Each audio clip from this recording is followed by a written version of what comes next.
이번엔 공부하는 방법에 대해서 같이 얘기를 해봤으면 합니다.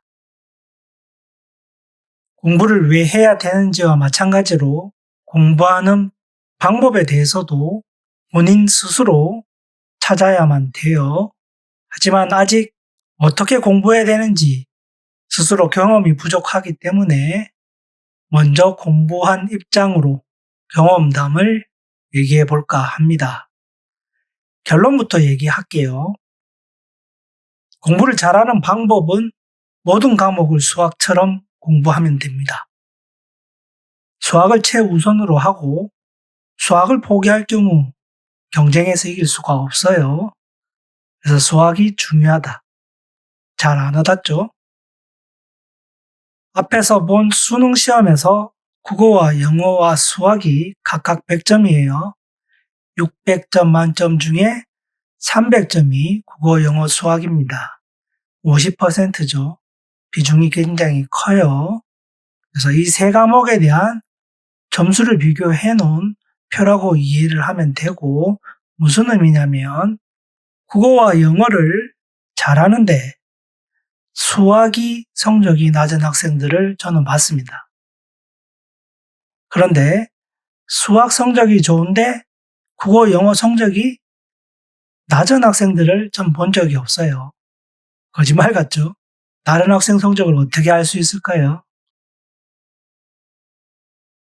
초등학교 때는 시험지에 있는 문제 위에다가 답을 쓰고 선생님이 채점해서 다시 돌려주죠. 중학교부터는 이것을 OMR 카드라고 합니다.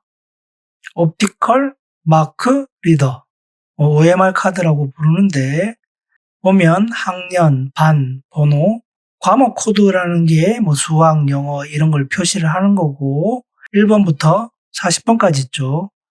1번의 답이 3번이면 3번에다가 컴퓨터용 사인펜으로 이렇게 칠하는 겁니다. 쭉 칠해서 이 종이를 컴퓨터가 인식을 하면 점수가 바로 나와요. 물론 주관식은 선생님이 따로 채점을 해야겠지만, 그래서 제가 다닐 때는 시험을 치면 2주 뒤에 성적표를 복도에 붙입니다. 한 학년에 10반이 있고 한 반엔 한 50명 정도 있어요. 그러면 500명이죠. 즉 1등부터 500등까지 복도에 붙습니다. 그러면 내 점수뿐만 아니라 친구 점수들까지 다 볼 수가 있어요. 지금은 잘 모르겠습니다. 지금도 그렇게 하는지는. 제 때는 그렇게 했습니다. 어쨌든 경험상이에요. 그래서 수학을 잘하는 사람들은 다른 과목들도 잘합니다. 그런데 다른 과목을 잘한다고 해서 수학을 잘하지는 못해요. 그래서 수학이 중요하다. 그렇게 얘기하고 싶은 겁니다. 그러면 수학 공부한다는 게 뭔지가 중요하겠죠. 첫 번째, 구경하면 안 돼요. 눈으로 이해하는 것은 오래 가지 못합니다. 제가 유튜브에 초등학교 과정을 올리는 이유는 우리 애들이 학원을 보내달라고 해서 시작하게 된 거예요. 전 학원을 보낼 생각이 없었거든요. 초등학교는 학교 수업만으로도 충분하다고 생각하기 때문에 학원에 보낼 생각이 없었습니다. 그래서 그냥 장난 삼아서 학원에서는 어려운 걸 배우니까 내가 낸 문제를 풀어보고 풀 수 있을 수준이 되면 보내준다고 약속을 하고 시작을 하게 된 거예요. 제가 올린 영상을 보면 시간 타이머를 주고 풀라는 영상이 있고 풀이하는 영상 두 가지가 있습니다. 그런데 풀라고 한 영상은 제대로 안 보더라고요. 우리 애들도 마찬가지. 다른 학생들도 마찬가지인 것 같고 풀이만 보죠. 그건 제가 푼 거지 여러분들이 푼 게 아니에요. 구경을 한 거죠. 여러분들은 구경을 한 거다. 푼 것은 제고 눈으로 이해한 것은 오래 가지를 못합니다. 그래서 수학 공부는 눈으로 하는 게 아니에요. 구경해서는 안 된다. 그래서 6학년을 끝으로 중학교는 안 할 생각입니다. 이렇게 영상을 만들어 주는 게 공부에 도움이 되는 게 아니라 공부에 방해를 하는 것 같아서 6학년까지만 하고 중학교 과정은 안 할 생각입니다. 그럼 뭘 해야 되냐? 가능한 많은 문제를 직접 풀어야 됩니다. 직접 써가면서 직접 풀어야 됩니다. 많이 풀어볼수록 저절로 암기가 됩니다. 수학은 반복이 계속되죠. 한 문제를 풀더라도 여러 가지 방법들이 있어요. 그리고 직접 풀면 암기뿐만 아니라 기억도 오래 갑니다. 눈으로 본 거랑 손으로 써보면서 푼 것은 차이가 굉장히 큽니다. 그래서 가능한 많은 문제를 직접 풀어야 됩니다. 이것은 수학뿐만 아니라 다른 과목도 마찬가지예요. 많이 풀면 풀수록 저절로 암기가 되고 기억도 오래간다. 똑같습니다. 수학뿐만 아니라 국어, 영어 마찬가지예요. 그리고 가장 중요한 게 난이도가 높은 문제에 도전해야 됩니다. 어려운 문제 한 개를 직접 풀어본 것이 100문제 풀어본 것보다 훨씬 낫다고 저는 생각을 해요. 특히 수학에서는 문제가 어렵다고 답지를 보거나 하지 말고 한 문제를 1시간 이상 걸려서 풀더라도 직접 풀어보는 게 정말 큰 도움이 됩니다. 그걸 풀어본 사람과 안 풀어본 사람은 몰라요. 어려운 문제를 직접 풀어봤을 때 굉장히 큰 성취감을 느낄 수가 있을 겁니다. 그러면 공부가 좀 더 재밌어져요. 그것을 해본 사람과 안 해본 사람의 차이는 매우 큽니다. 그리고 실력도 그만큼 차이가 많이 나는 거죠. 우리 애들이 한 질문 중에 자기는 학원도 안 다니는데 수학을 100점 맞는데요. 그런데 자기 반엔 자기를 포함해서 2명인가 3명 빼고는 다 학원을 다닌대요. 근데 학원을 다니는 친구들도 100점을 못 받았대요. 자기는 100점을 받았으니까 자기가 더 낫다는 거죠. 물론 열심히 해서 100점을 받았으니까 칭찬은 해주고 싶은데 전 아니라고 했어요. 우리 애가 100점을 받는 이유는 학교에서 가르쳐 주는 것만 하는 거죠. 그리고 제가 부가적으로 만든 문제들을 조금 더 풀었을 뿐입니다. 그런데 학원에서는 좀 더 난이도가 높은 문제를 가르칠 거예요. 물론 학원을 다니는 학생이 100점을 못 받은 게 1차적으로는 잘못됐지만 그 학생은 어려운 문제를 풀 수 있는 능력이 있을 겁니다. 만약 학교 시험에 학원만큼 어렵게 나오면 우리 애들은 100점을 못 받을 거고 학원을 다닌 친구들은 점수가 더 높을 겁니다. 그리고 중학교부터는 경쟁이에요. 초등학교는 쉽게 내지만 중학교부터는 어려운 문제들이 시험에 나옵니다. 왜냐하면 1등부터 500등까지 순위를 나눠야 되거든요. 등수를 나눈다. 그러려면 변별력이 있어야 되고 어려운 문제가 포함이 됩니다. 어려운 문제를 풀 수 있느냐 없느냐에 따라서 성적이 좌우화되는 거죠. 그래서 어려운 문제를 많이 도전하고 풀어야 됩니다. 그게 본인의 실력을 향상시킬 수 있는 지름길이에요. 쉬운 문제 많이 푼다고 해서 성적이 잘 나오지 않습니다. 가능한 많은 문제들을 풀어보고 익숙해지면 조금 더 난이도가 높은 문제집을 찾아서 풀어보면 됩니다.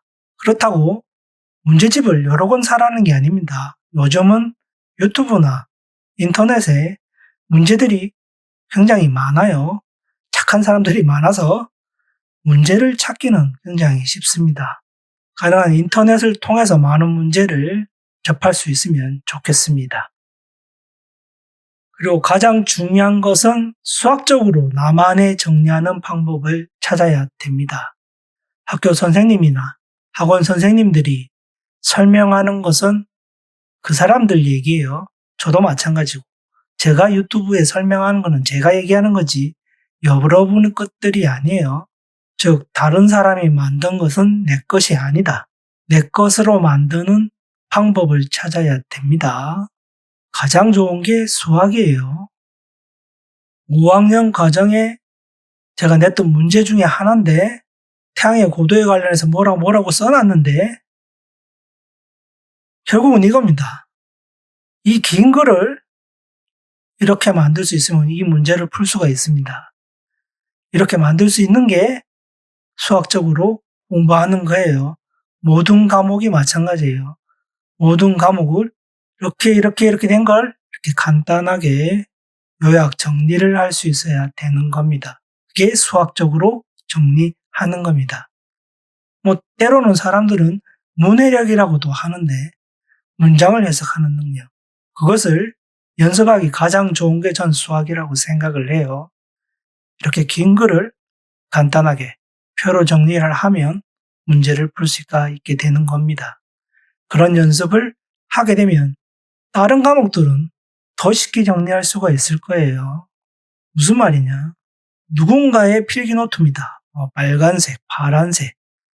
아주 정리를 잘 해놓은 것 같아요. 잘 해놓은 것 같나요? 저는 아니라고 생각을 해요. 이거 다 외울 건가요, 이렇게? 이렇게 다 외우고 시험을 칠 건가요? 이렇게 한 수십 장 만들어서 머릿속에 다 들어올 수 있을까요? 아니라고 봅니다. 이것은 누군가 설명한 것을 정리한 거죠.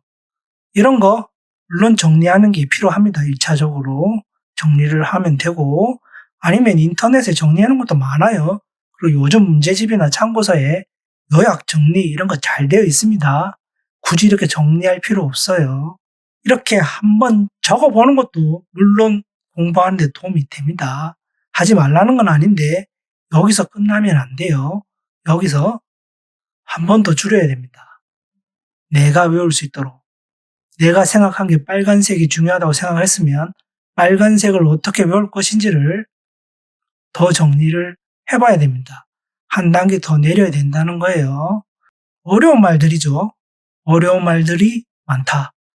그래서 이 말들을 외울 때 가능한 연관 지을 수 있는 말들을 찾아서 연결하면 좀 더 잘 외워집니다. 그런 것들도 염두에 둬서 암기하는데 도움을 받으면 돼요.